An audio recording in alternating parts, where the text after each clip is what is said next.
शास्त्रज्ञ ने कहा शतं विहायं भोक्तव्यं सहस्त्र स्नानमाचरेत् लक्षं विहायं दातव्यं कोटि त्यक्त्वा हरि भजेत्। स्वकाम आपके सिर पर है, लेकिन अगर अन्न की थाली, भोजन की थाली सामने आ गई है तो बुद्धिमानों का कथन है कि और काम को छोड़ के पहले भोजन कर लो। भोजन के समय में हंसी मजाक करना भी व्यभिचार के समान ही पाप लगता है। इसलिए भोजन को शांत होकर करो, संभव हो तो मौन रहो। तो सब काम को, स्व काम को छोड़ के पहले भोजन करना चाहिए। थाली आ गई है तब शतं विहायं भोक्तव्यं सहस्त्र स्नानमाचरेत्। 1000 काम आपके सिर पर है, जरूरी वाला काम है, फिर भी स्नान का समय हो स्नान कर लेना चाहिए। अब आजकल तो स्नान का लोग महत्व भी नहीं समझते। कभी देखिए साधु बाबा जी 4 बजे 3 बजे स्नान कर रहे हैं तो उससे पहले जाकर हाथ मार लेते हैं, फर्स्ट कर जाते हैं। कभी 10 बजे स्नान कर लेते हैं, कभी 12-1 बजे कर लेते हैं, और कभी नहीं है काम में व्यस्त है, चलो कल कर लेंगे। लेकिन महापुरुष ने नियुक्त किया है 3 बजे से 6 बजे सुबह, उसको कहते ब्रह्म मुहूर्त, ब्रह्म बेला। ब्रह्म बेला ब्रह्म का विचरण का समय। उस समय प्रचुर मात्रा में प्रकृति में परमात्मा आभा बिखेरा रहता है। तो ब्रह्म बेला में जो जगते हैं, ध्यान करते हैं, लक्ष्मी सरस्वती सारी देवताओं की आगमन होती है। दरिद्री तो रह ही नहीं सकती, गारंटी तो हम ही दे देंगे। और संत जो दिए हैं तो दिए, हम भी दे देंगे, क्योंकि मेरे जीवन ये घटना घटी है, इसलिए मैं गारंटी दे सकता हूं। 3 बजे के बाद अगर घर की औरत घर में नहीं सोए, घर को पवित्र करके रखे और पवित्र मन से स्तुति प्रार्थना करें, अगर दरिद्री रह जाए तो साधु बाबा जी को पकड़ के जूता से मारिए, झूठे प्रचार करते करके देख लेना मेरे माँ बहन। अगर गरीबी रह जाए तो कहना कि ठीक है गलत ही बोल रहे। यहाँ 9 बजे दिन तक घुलट करके सोएगी, अब बस उठेगी जाकर देहात पच करके अगरबत्ती घुमाएगी भगवान की। कहाँ कुछ हो बाबा, बहुत दिन से पूजा करे, पूजा तो कर लो, सबका लात मार के सबका समय होता। 12 बजे रात में कभी घर से नहीं निकलना चाहिए, वो उसको कहते निशीथ रात। निशीथ उस समय भूत प्रेत चंडाल का घूमने का समय होता है, तो उससे पहले निकल जाइए या बाद में निकलिए, उस समय नहीं। 3 बजे के बाद ब्रह्म बेला जितने देवी देवता प्रिय इतिहास स्नान करने जाते थे। गौतम ऋषि की पत्नी का सत्यत्व नष्ट कब किया था? वो गए थे स्नान करने, उसी समय में इंद्र रूप गलत रूप धारण करके आ गए थे। तो उसको कहते हैं ऋषि स्नान, देव स्नान। देवता लोग, ऋषि लोग स्नान करते, उपासना करते। 3 बजे से 6 बजे स्नान को कहते हैं ऋषि स्नान, देव स्नान। 6 बजे के बाद के स्नान को कहते हैं गृहस्थ स्नान।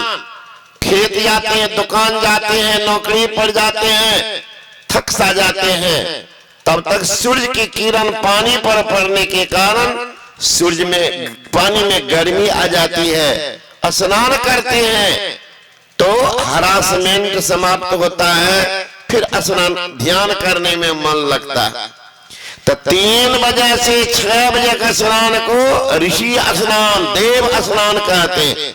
6 बजे से 11 बजे का स्नान को गृहस्थ स्नान कहते हैं, और 11 बजे के बाद का स्नान को जानवर स्नान कहते हैं। कहते भैंस जाके पानी बैठा था, चमड़ा मोटा है, असर नहीं करता। तो स्नान का भी महत्व है। सतंग विहायां भोक्तव्यं सहस्र स्नानमाचरेत् लक्षं विहायं दातव्यं। लाख काम आपके सिर पर है। यहाँ तक कि आप स्नानागार चले गए स्नान करने, या भोजन की थाली पर बैठ गए हैं, फिर भी कोई मांगने वाला, कोई मांगता आ गया, भिखारी आ गया, तो कहते स्नान भोजन छोड़ करके पहले दानी कर दो। क्या पता कब हो जाए, क्या पता कुछ समझ न आई, उस समय के क्या हो जाएगा नहीं, मैंने कब उनका वारंट आ जाए, क्या ठिकाना। युधिष्ठिर महाराज के पास आए एक मांगने वाला। युधिष्ठिर महाराज कुछ बैठक में आपस में बैठकी कर रहे थे। कहा ठीक है जी, कल आना, बहुत सामान देंगे, कल आना। भीम गया, डंका पर चोट देने लगा। भीम का चोट देना, नगर में हलचल मच गया। ये कौन खुशी का है? भीम बजा रहा। भगवान श्री कृष्ण आके पूछते, भीम भैया ये डंका किस बात की? का सबसे खुशी का दिन आज है। का आज? का भैया ने काल पर विजय प्राप्त कर लिया 24 घंटा के लिए। भगवान श्री कृष्ण कहते हैं आपको काल पर अधिकार प्राप्त हो गया है। का किसने कहा ये बात? का भीम कहा डंका पर चोट दिया नगर में, बुलाए भीम। कौन सी का खुशी है? का आपने वो भीख मांगने वाला आया था, आपने कहा कि कल आना, कल भरपूर मात्रा में देंगे। हमें हुआ 24 घंटा पर भैया का अधिकार हो गया, काल पर उन्होंने विजय प्राप्त कर लिया है। इससे खुशी का दिन और क्या हो सकता है जो काल पर विजय प्राप्त कर ले 24 घंटा के लिए सही, इसलिए मैंने डंका पर चोट दिया है। इससे खुशी का दिन और क्या हो सकता है। पश्चाताप हुआ, युधिष्ठिर महाराज को बुलायो, अब ये ले लो, तुरंत उनको दान कर दिए। इसलिए कहते हैं स्नान ध्यान का भी समय छोड़ के दान करना चाहिए। सतंग विहायं भोक्तव्यं सहस्र स्नानमाचरेत् लक्षं विहायं दातव्यं कोटि तत्व हरि भजेत्। करोड़ काम आपके सिर पर है, लेकिन उपासना का समय है, यानी त्रिकाल संध्या का समय, ब्राह्म मुहूर्त, स्नान के तुरंत बाद और संध्या समय। कहते बैठ करके ध्यान करना चाहिए, है ना।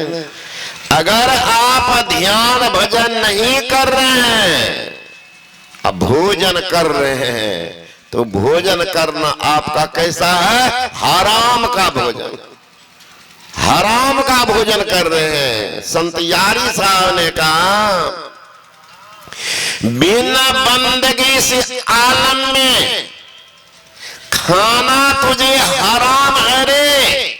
बंदा करे सो बंदगी, निस्दिन आटो याम है रे। यारी तू मौला निसार के लगा किस काम है रे।